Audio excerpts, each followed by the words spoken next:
3 signs that God is telling you to give up on someone, or God is talking to you using situation, using an inner voice, using other people. And I believe itong 3 na sign nito is that maaaring sapat na at makakatulong sa inyo to help in your decision. I never say na i-base nyo lahat sa i-share ko or sinasabi nyo. But it will help you para makakonstruct ng tamang decision, maka-decide ng tamang decision na dapat mong gawin sa particular na situation mo ngayon. Okay, so ano ba itong 3 na sign that God is telling you to give up on someone? Alamin natin yan sa video na ito. Kaya tara na, ano pang hinihintay natin?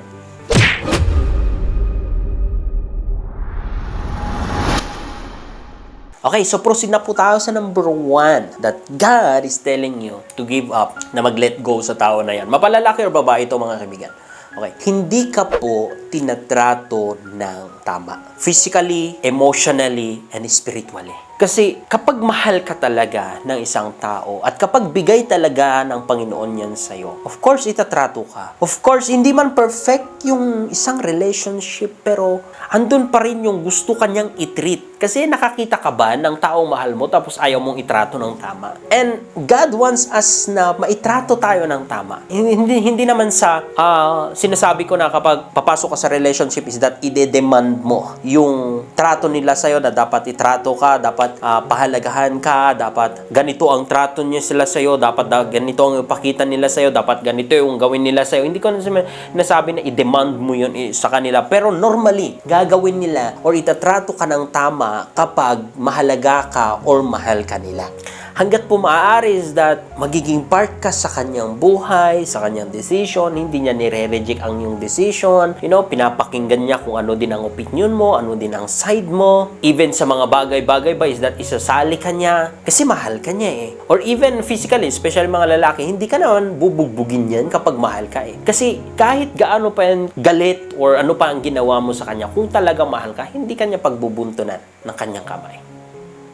Hindi niya magagawa. Especially kapag palagi na niyang ginagawa yun. Maaari siguro sometimes hindi niya namalayan. Pero kung pag palagi na lang na ganun, sinasaktan ka physically, hindi ka tinatrato ng tama physically, hindi ka pinapakain physically, napaka-unfair niya. Mas okay pa nga yung trato niya sa kanyang mga kaibigan, sa kanyang kapamilya, kaysa ikaw na kanyang asawa or kanyang girlfriend. Then, it's a big sign that God is telling you na mag-let go na.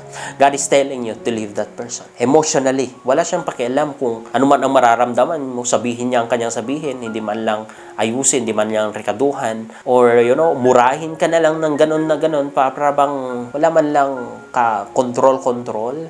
Mararamdaman mo yon sa totoo lang, kaibigan. Even inside you, mararamdaman mo, ikaw ay nasasaktan na, ikaw ay napapagod na, kasi alam mo na hindi ka tinatrato na tama.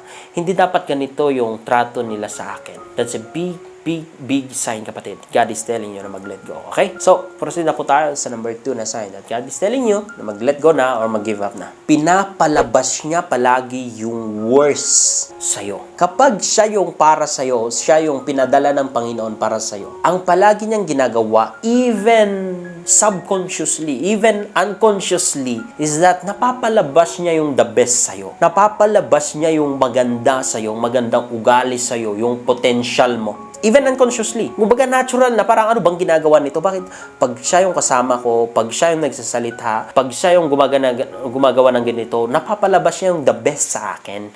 Yung ugali ko, nagiging mabait ako, nagiging matulungin ako, nagiging mapagbigay ako, nag-e-excel ako sa ginagawa ko kapag kasama ko siya. Pero kung worse, that kapag kasama mo siya is napapalabas yung pinaka-worst sa'yo. Sometimes, trabaho kasi ng Panginoon yan. Papalabas din yung worst sa'yo para baguhin kung ano man ang gwali mo, kung ano man taglay mo. Pero, iba na kasi yung usapan kapag kasama mo siya is pinapalabas na lang yung worst sa'yo. Like, okay naman ang lahat, pero pagdating niya, kapag siya yung kausap mo, pinapalabas niya yung galit mo, yung masama mong pag-iisip, yung negativity mo kasi napaka-negative niya, napaka-negative yung energies na pinapadala niya sa'yo. pinapalabas niya yon, ini-influensyahan niya ng masama yung utak mo, nagiging worse ka and worse and worse yung pag-iisip mo. Even yung buhay mo. Kapag siya yung kasama mo, nagiging worse yung buhay mo. Nung naging kayo, sobrang naging worse yung buhay mo. Especially kapag lahat na lang ng bagay hindi mag-work nung naging kasama mo siya. God doesn't want us na mag-suffer. Of course, sometimes He allows it na magsasuffer tayo in order for us to be built on fire para matest tayo, but hindi naman sa all the time, hindi naman from time to time is that nasa Job tayo, and not everyone is called to be a Job, may kilala kay Job sa Bible, sa Old Testament. Of course, may mga struggle na, may mga problema na ganyan, may mga pagkalugi, pero ang point ko dito, nung dumating siya sa buhay mo is that pabagsak ang lahat. Naging worse yung ugali mo, naging worse ka, naging lumayo ka sa Panginoon, napabayaan mo yung spiritual life mo, worse yung nangyayari sa situation nyo, lugi ang lahat, bagsak ang lahat, and pinupuno ka, ito ang worse, pinupuno ka ng negativity, nalalagyan ka ng mga negative energies na parang gusto mo nang sumuko sa buhay, ang nade-depress ka, kumbaga napaka-worse yung nangyayari sa buhay mo. And kapag dumadating pa siya, mas lalo niya pang dinadagdagan yung worse na ikaw. Is a big sign that God is telling you to leave that person. He's not the right person for you. Satan sends you that person. Tandaan mo yan. Okay? And last but not the least, number 3 na sign that God is telling you to give up on that person is that nilalayo ka sa Panginoon. Nilalayo ka sa Panginoon. God will never send someone para nakawin ka sa kanyang presensya. If God send you someone, is that tutulungan ka niya para lumapit or para makilala ang Panginoon. Hindi lang para mag-church. Please, listen, going to church is good, but it doesn't mean that if you go to church, that you're a religious or you're an spiritual woman or spiritual man. No. Remember, you are the temple. You are the temple of the Holy Spirit. You are the temple of God. Ang point natin dito is that whenever you meet that person, lumalabas yung the best sa'yo at mas napapagaan yung pakiramdam mo. Ang dami niyang naitutulong sa'yo, ang dami niyang nagagawa para sa'yo, and pinaka nagagawa niya is that nilalapit ka sa kanya sa Panginoon, ine-encourage ka na mag-pray, ine-encourage ka na makilala ang Panginoon, ine-encourage ka na magbasa ng kanyang salita. Kumbaga, He is pushing you to the presence of the Lord. Trust me, 100% God sends you that man or woman. Wag mong sasayangin. Okay?